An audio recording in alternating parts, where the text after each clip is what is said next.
पाप और पुण्य का फल हमारे जीवन के कर्मों का परिणाम होता है। जो अच्छे कर्म करता है उसे पुण्य का फल मिलता है और जो बुरे कर्म करता है उसे पाप का फल भुगतना पड़ता है। यह एक शाश्वत सत्य है जिसे हर धर्म और जीवन दर्शन मान्यता देता है।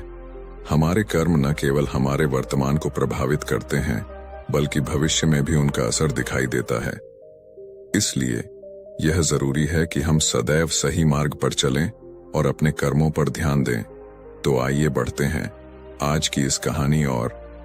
बहुत समय पहले भारत के उत्तर पश्चिमी हिस्से में कौशाम्बी मोस नाम का एक समृद्ध राज्य था। इस राज्य में व्यापार और वाणिज्य फल फूल रहा था और यहाँ हर तरह के व्यापारी रहते थे। कौशाम्बी का सबसे धनी व्यापारी रूपक वैश्वानयुस था।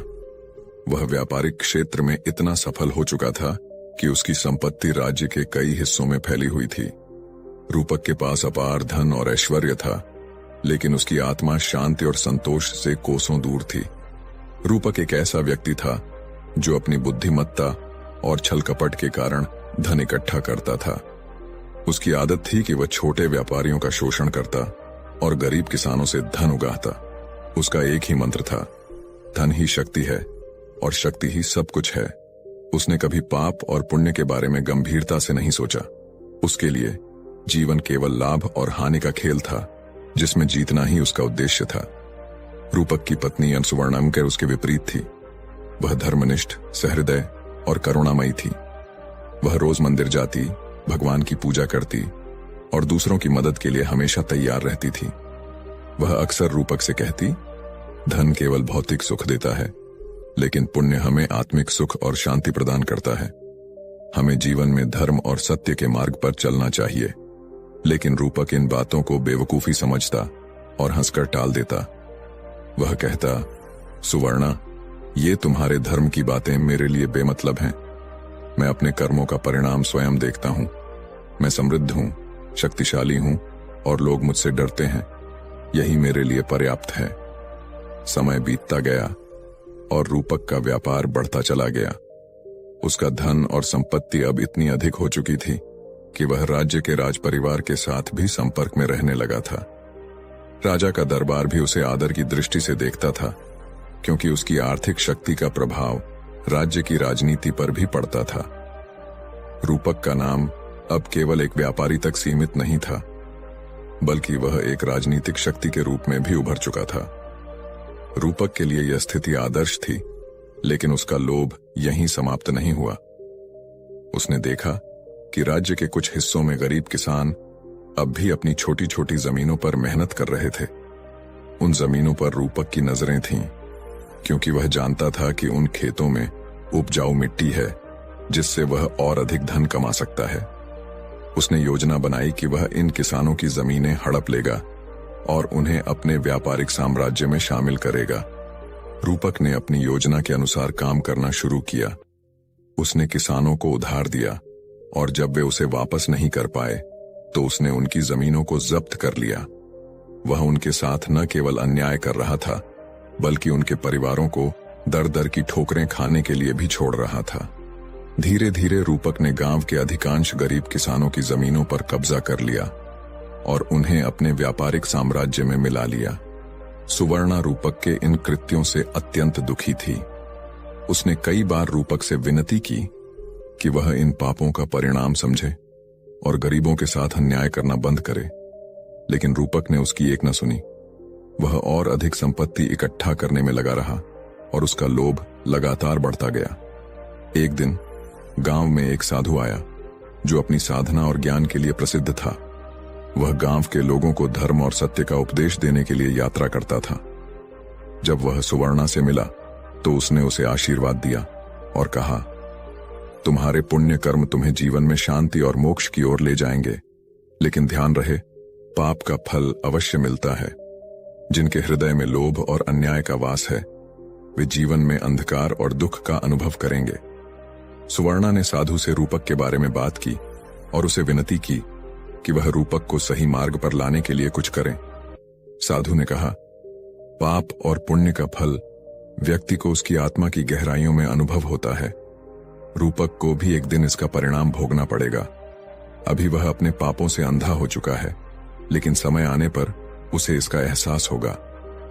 रूपक की सफलता और शक्ति अब इस सीमा तक पहुंच गई थी कि वह राजा के दरबार में महत्वपूर्ण निर्णयों में भी हस्तक्षेप करने लगा था। उसने अपने व्यापारिक साम्राज्य को इतना विस्तारित कर लिया था कि राज्य की आर्थिक स्थिति भी उस पर निर्भर हो गई थी। राजा को रूपक की आर्थिक शक्ति का सामना करने में कठिनाई हो रही थी, क्योंकि राज्य के कई हिस्सों में उसके व्यापारिक प्रतिष्ठान थे। लेकिन रूपक के भीतर कुछ बदलने लगा था। उसे अब रात में सोने में कठिनाई होने लगी थी। जब वह सोने जाता तो उसे अजीब अजीब सपने आते, जिनमें वह खुद को एक गहरे अंधकार में गिरते हुए देखता था। वह सपने में देखता कि जिन किसानों से उसने उनकी जमीनें छीनी थीं, वे सभी उसे श्राप दे रहे थे। वह उनके रोते बिलखते चेहरों को देखकर कांप जाता। उसकी नींद उचटने लगी और उसे मानसिक पीड़ा का अनुभव होने लगा। इसी बीच सुवर्णा ने एक पुत्र को जन्म दिया, जिसका नाम सिद्धार्थमन रखा गया। सिद्धार्थ रूपक और सुवर्णा का इकलौता पुत्र था और उसके जन्म ने सुवर्णा के जीवन में खुशी ला दी। लेकिन रूपक अब भी अपने व्यापार और सत्ता के खेल में लिप्त था।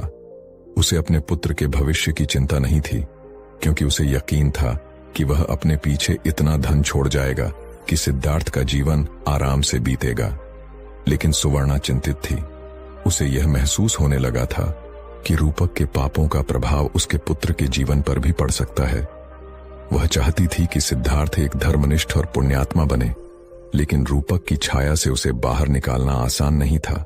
सिद्धार्थ का बचपन एक समृद्ध परिवार में बीता, लेकिन वह अपने पिता की कठोरता और लोभ से अनभिज्ञ नहीं था।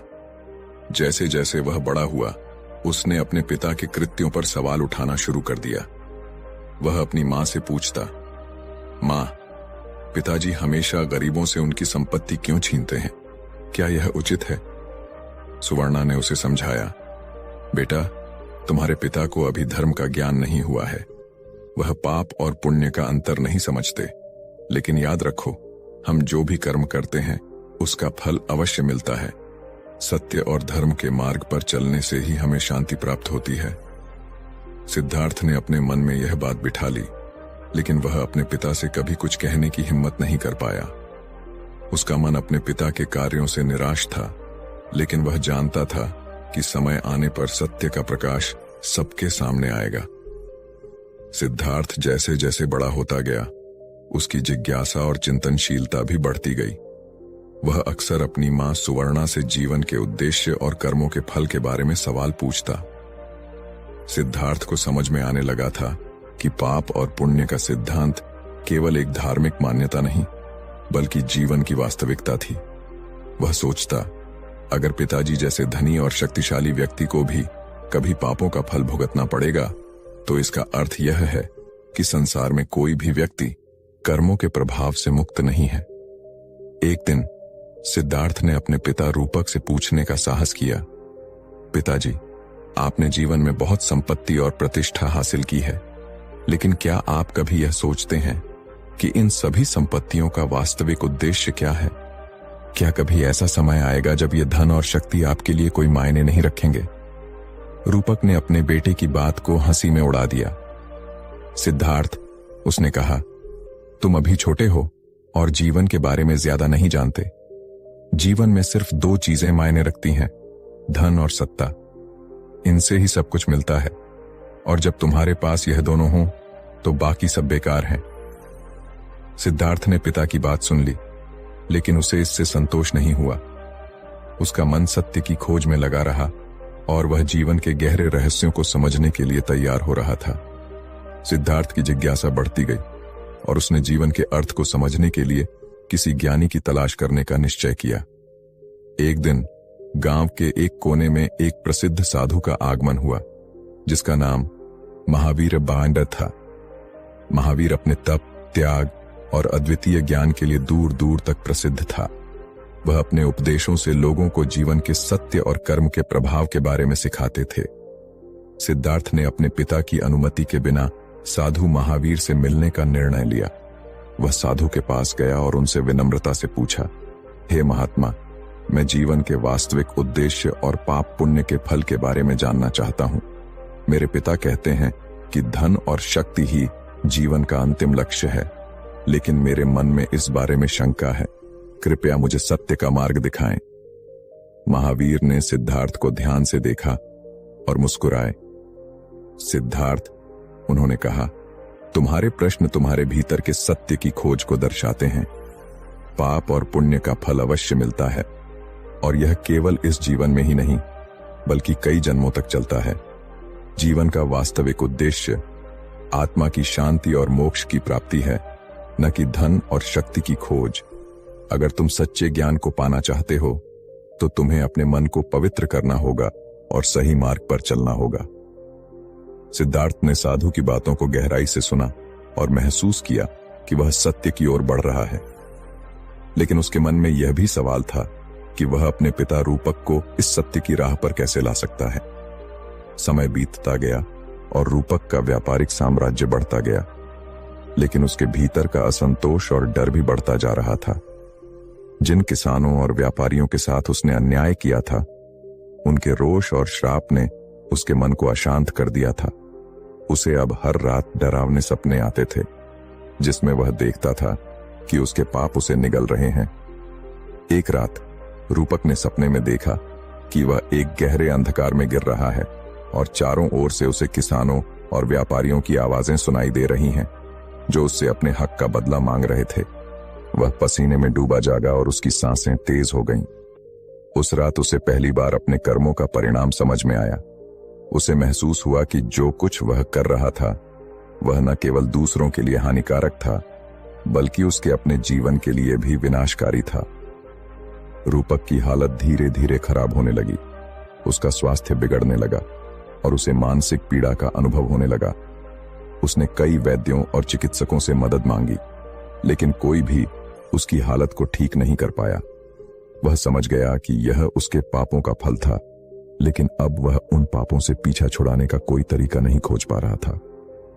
एक दिन जब रूपक की हालत और बिगड़ चुकी थी, साधु महावीर गांव में फिर से आए।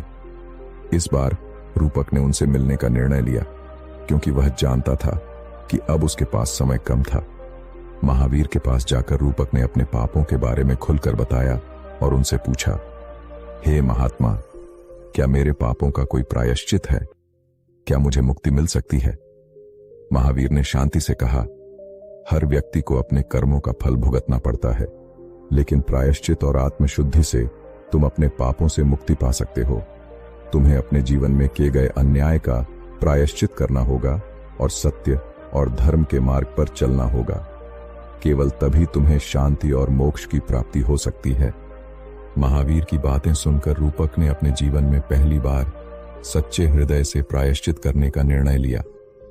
उसने अपनी सारी संपत्ति गरीबों और जरूरतमंदों में बांट दी और उन किसानों से माफी मांगी जिनके साथ उसने अन्याय किया था। उसने अपना बाकी जीवन साधु महावीर के उपदेशों का पालन करते हुए बिताया और अपने कर्मों का प्रायश्चित किया। रूपक के प्रायश्चित से सिद्धार्थ को एक गहरा सबक मिला। उसने देखा कि कैसे उसके पिता, जो कभी केवल धन और शक्ति के पीछे भागते थे, अब सत्य और धर्म के मार्ग पर चल रहे थे। सिद्धार्थ ने निर्णय लिया कि वह भी अपने जीवन को सत्य की खोज में समर्पित करेगा। वह साधु महावीर का शिष्य बन गया और अपने जीवन में धर्म, सत्य और करुणा के सिद्धांतों का पालन करने लगा।